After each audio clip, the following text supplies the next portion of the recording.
Hello everyone, আসসালামু আলাইকুম। আমি টুসি ইসলাম, আবারও নিলাম ছোট্ট একটি ভিডিও।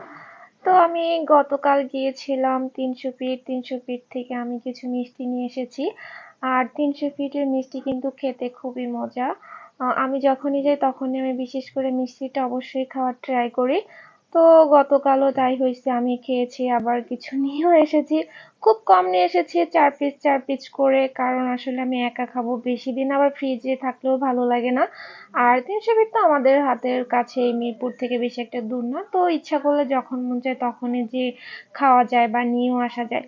তো তারপর আমি নিয়ে এসেছি, আর এই মিষ্টিগুলা খাইতে যা মজা, মানে আমার খুব পছন্দ, আমার খুব ভাল লাগে। আর ওখানে দাঁড়ায় খেলে তো একদম গরম গরম খাওয়া যায়। তো আপনারাও একদিন ট্রাই করবেন ৩০০ ফিট যে মিষ্টি খাওয়ার জন্য। আমার কাছে কিন্তু বরাবরই সবসময় মিষ্টিগুলা খাইতে খুব ভাল লাগে। তো আমি একা একা খাবো, তো আপনাদের সাথে একটু শেয়ার করি, আর আপনারাও যাতে খাইতে পারেন, তাই আর কি বলা। তো সবাই ভালো থাকবেন, আর আমার এই গুলো মিষ্টিগুলা কেমন হয়েছে সবাই লাইক কমেন্ট এন্ড শেয়ার করবেন এন্ড সাবস্ক্রাইব করবেন। সবাই ভালো থাকবেন, আল্লাহ হাফেজ।